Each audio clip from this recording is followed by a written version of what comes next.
मांत्रिक शिडोशा ने अपने पास लगे जादुई दर्पण में ये सब देखा और ऐसे सोचने लगा, हाँ क्या मैंने दिया गया जादुई नींबू वहां है? अगर वह भूत प्रकट हो गया तो इससे भी अधिक एक भयानक राक्षस वहां है। इसके अलावा यदि पिशाच हमसे मित्रता करते हैं तो वह निश्चित रूप से काल सर्प खजाना खोजने में हमारी मदद करेगा। इसके अलावा मैं यह भी पता लगा सकूंगा कि वह व्यक्ति कौन है जो गांव में हर अमावस्या को गुफा में जाता है। मैं कल सूर्य रमना से उस भूत से दोस्ती करने के लिए कहूंगा, अन्यथा काल सर्पनिधि के लिए मेरा सारा परिश्रम व्यर्थ हो जाएगा। ओम क्रीम शिडोशा, बस मुझे उस गुफा में प्रवेश करने का रास्ता दिखाओ जहाँ काल सर्प खजाना है। ओम क्रीम मार्गदर्शिनी, ओम क्रीम शुद्धरक्षिणी, ओम क्रीम शिडोशा मार्ग प्रदर्शन करके मंत्रों को उच्चारण किया और तुरंत शिडोशा ने दर्पण में प्रवेश किया।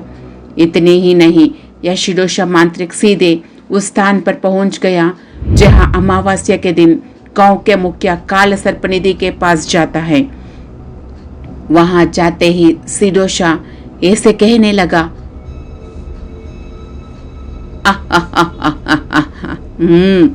अब मैं समझ आ गया, उस गुफा तक जाने के यही रास्ता है, लेकिन वह रास्ता यही समाप्त हो जाता है। वह कहाँ से नहीं जाता है? वह व्यक्ति यहाँ से कैसे जा रहा है? शिडोशा आवर्पयामी, मुझे रास्ता बताओ। ओम क्रीम शिडोशा, ओम क्रीम शिडोशा भूत प्रत्यक्षम करके इस जादूगर ने मंत्र पढ़ते हुए कहा। इसी बीच काल सर्प गुफा के पास राक्षस बने उन दोनों राक्षसों ने उस मंत्रों को सुन लिया। वे दोनों बहुत क्रोधित हुए और अपने आंखों से भयानक शक्ति उत्सर्जित की। ऊर्जा हवा में माध्यम से उड़ती हुई आई और तुरंत शिडोशा मांत्रिक को घेर लिया, जो सीधे इस चट्टान पर खड़ा था। इसके अलावा वो शिडोशा मांत्रिक फिर से दर्पण से बाहर गिर जाते हैं और इस तरह सोचने लगा, हाँ अरे गुफा में अभी भी मेरे शक्ति से परे कोई शक्ति है। जैसे ही मैंने उस ओर जाने का सोचा, किसी भयानक शक्ति ने मुझे पीछे धकेल दिया। यानी यह कोई ऐसी जगह नहीं है जहां आम लोग जाते हो। जो व्यक्ति उस गुफा के पास जाते हैं उसके पास अवश्य ही कोई प्रबल शक्ति होती है, या ऐसे कहा जाता है कि गुफा में केवल वही व्यक्ति प्रवेश कर सकते हैं। इसका संबंध नागरिकों से होना चाहिए। जल्दी ही मुझे पता चल जाएगा कि उस नागरिकों के पास कैसे जाना है। मैं पता लगाऊंगा कि वास्तविक वो व्यक्ति कौन है। भले ही पहला प्रयास विफल हो जाए, यह शिडोशा जादूगर हार नहीं मानेगा। करके शिडोशा मांत्रिक ने दृढ़ता से कहा। इतने में बोर हो गई गांव का मुखिया अपने बेटे को लेकर झटका गाड़ी में चढ़ जाता है और शादी की बात करने के लिए जंगल के रास्ते से होते हुए अगले गांव में चला जाता है। कुछ ही देर में वह पड़ोस के गांव लिंगापुरम पहुंच गया। वहां वे सभी लिंगापुरम गांव का मुखिया के घर गए। सूर्य रमना के पिता ने उनसे ऐसे कहने लगा, अय्या नमस्ते, मैं पड़ोसी गांव से आया हूं। यदि आप मेरे बेटे सूर्य रमना की शादी अपने बेटी से करने के लिए सहमत है तो मैं इस महीने में उन दोनों को शादी करने के लिए तैयार हूं। करके सूर्य रमना के पिता ने कहा। उन बात को सुनकर लिंगापुरम का ग्राम प्रधान ऐसे कहने लगा, हाँ जरूर, हम इस महीने शादी कर लेंगे जैसा आप चाहते हैं। मेरी 2 बेटियां हैं। मैं सबसे बड़ी बेटी की शादी आपके बेटे से करना चाहता हूँ। और दूसरी बेटी के लिए भी एक अच्छा रिश्ता देख कर लाऊंगा। वह भगवान आपके रूप में आए और मेरे बेटी को आपके बेटे से शादी करने के लिए बोला। मैं निश्चित रूप से अपनी बड़ी बेटी का विवाह आपके पुत्र सूर्य रमना से करूंगा करके वे सभी बातें कर रहा था। इसी बीच सूर्य रमना अपने मन में ऐसे सोचने लगा, हा हा हा हा हा हा, शादी के 1 साल के भीतर मुझे एक बच्चा मिलेगा और मैं उस बच्चे को नागिर कोना में बलिदान कर दूंगा।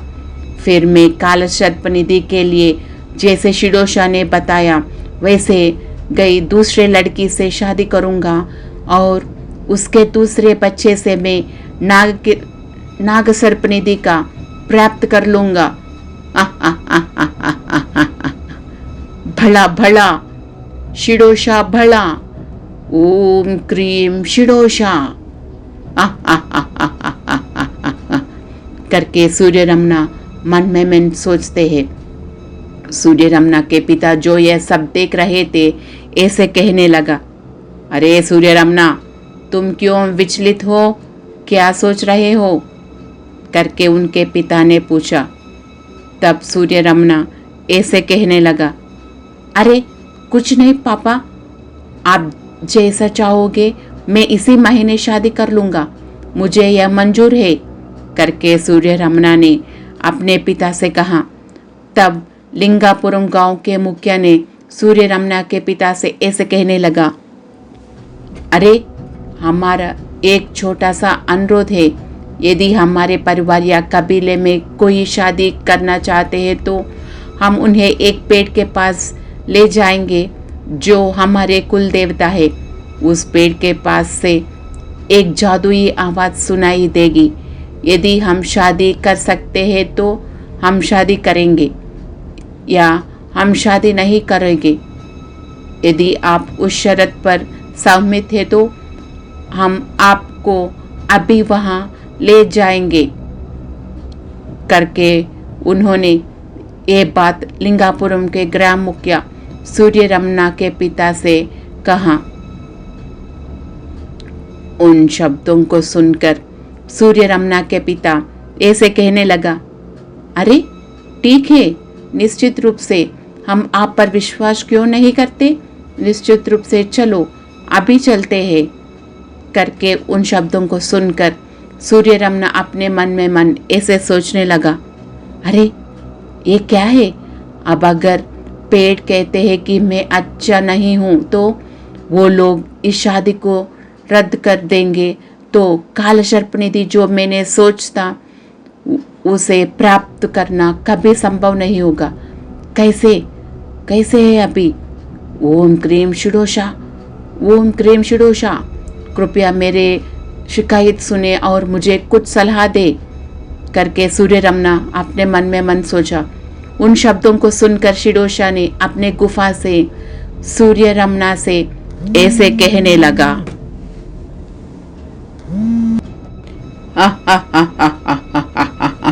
सूर्य रमना, आप चिंता मत करो, मैं तुम्हें इस शिडोशा मांत्रिक के साथ परेशानी में नहीं पड़ने दूंगा।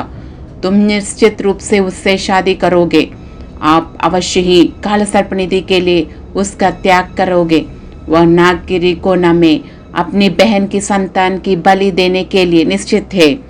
अब मैं उस पेड़ के पास जाऊंगा और जादू की तरह बोलूंगा जैसे वह पेड़ बोला था, किसी भी चीज से मत डरो करके सूर्य रमना ने शिडोशा की बात सुना। तब सूर्य रमना बहुत प्रसन्न हुए। वे सभी पेड़ के पास आ रहे हैं। इसी बीच मांत्रिक शिडोशा वहां प्रकट हुआ और पेड़ से ऐसे बोलने लगा,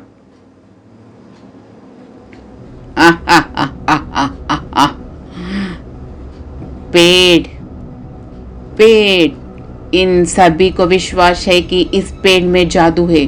यह पेड़ जैसा कहेगा वे वैसा ही करेंगे। अब इस वृक्ष पर अधिकार करके मैं इस वृक्ष में प्रवेश करूंगा और अपने मित्र से हित की बात करूंगा। ओम क्रीम शिडोशा, ओम क्रीम शिडोशा। ओम क्रीम शिडोषा काल सर्पनिधि आवाहनम करके मंत्र का जाप करे। इतने में उस माया वृक्ष से आवाज ऐसे सुनाई दी, कौन? आप कौन? तुम मुझे कौन बांध रहे हो? कौन है तुम? कौन? अब तुम मुझे बांध सकते हो, तुम मेरे भक्ति के बलि भी दे सकते हो, लेकिन एक बात याद रखना, तुम्हारे मित्र तुम्हारे साथ ही नष्ट हो जाएगा, ये निश्चित है।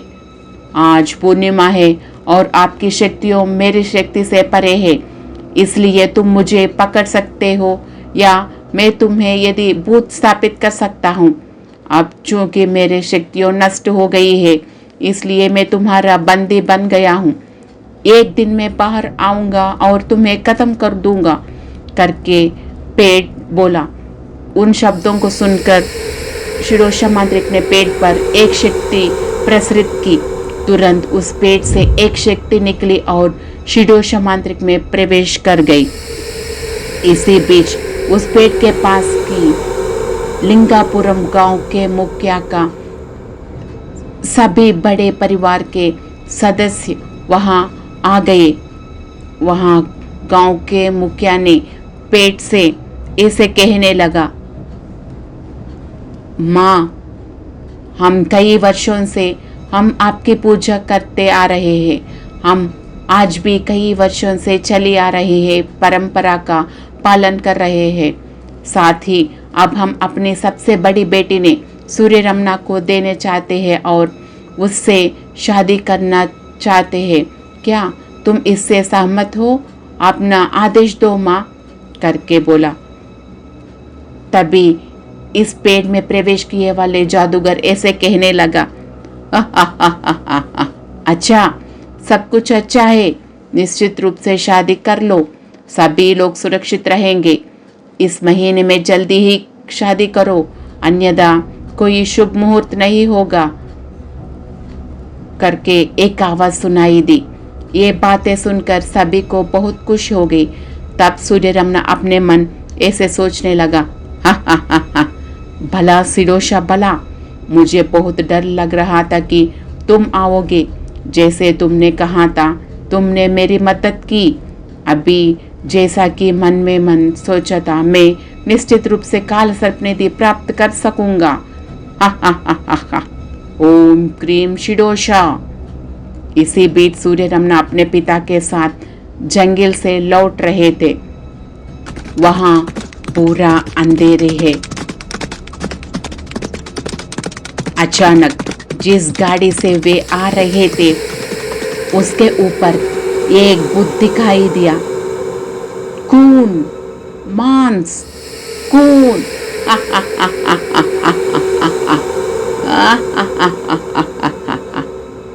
मांस, खून। आज हम इन सबको मारकर खाएंगे। परंतु गुरु की आज्ञा के बिना इन्हें नहीं मारना चाहिए। मैं जिस काम के लिए आया हूँ उसे पूरा करके चला जाऊंगा। परंतु इन्हें नहीं खाऊंगा।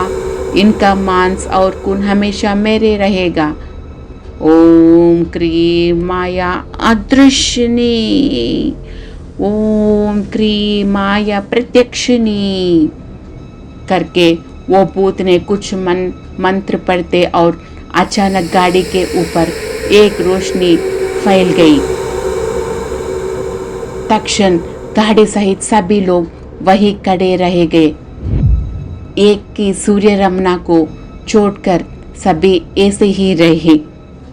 सूर्य रमना गाड़ी से नीचे उतरे और मन में मन ऐसे सोचने लगा, अरे अरे क्या हो गया? अरे मेरे अलावा हर कोई चट्टान की तरह हो गया है। माया क्या है? कौन? ये सब किसने किया? कौन ऐसे किया? करके सूर्य रमना चिल्लाया। इसी बीच राक्षस आकाश में प्रकट होते हैं और सूर्य रमना से ऐसे कहने लगा, अरे दुल्हे, तुम्हारे पिता तुम्हारी चालों की नहीं जानते हुए तुम्हारी शादी एक निर्दोष लड़की से करने के लिए तैयार है। मैं जानता हूँ कि तुम वो कन्या को बलि देकर केवल काल सर्पनिधि प्राप्त करना चाह रहे हो। हम जानते हैं कि यदि आप उस लड़की से विवाह नहीं करते हैं तो आपको काल सर्पनिधि का पास नहीं हो जा सकते। 2 दिन पहले राक्षस ने तुम्हें आने को कहा था तो तुम नहीं आए। इसीलिए एक बार इधर देखो। ओम क्रीम प्रत्यक्षा करके तो मंत्र पढ़ने के बाद वह लड़की जिससे सूर्य रमना शादी करने जा रहे थे अचानक प्रकट हुई। तुरंत भूत ने उनको मंत्र शक्ति से वो लड़की को एक मूर्ति में बदल दिया और ऐसे कहने लगा, अरे देखो, इस लड़की से शादी करने के लिए उसे वापस मानव रूप में बदलना होगा। उसके लिए आपको कुछ करना होगा, अर्थात जैसे कि मैंने कहा, आज रात अवश्य ही जंगल में आइए और इस लड़की को अपने साथ ले जाए। नहीं है तो इस लड़की को बलि चढ़ा दूंगा, मांस और खून खा लूंगा और मार डालूंगा। ओम क्रीम फट करके वो भूत सूर्य रमना की भावी पत्नी जो चट्टान के रूप में थी उनको उसके लिए साथ लेके चला गया। तभी सूर्य रमना ऐसे सोचने लगा, अरे ये क्या काम है?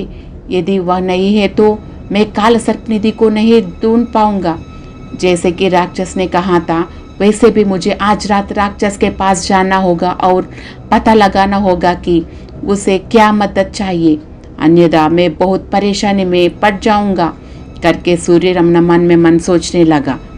इसी बीच जो भी लोग चट्टानी रूप में थे वे अचानक सामान्य हो गए।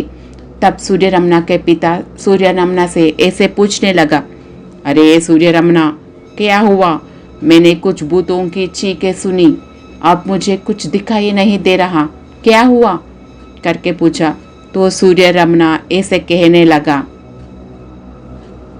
अरे कुछ नहीं पिताजी, कुछ नहीं, कुछ बीच में आ गया, बस इतने ही, कुछ नहीं हुआ। ठीक है, चलो सब जल्दी से घर चलते हैं। इतना कहकर वे सब एक साथ अपने घर आ गए।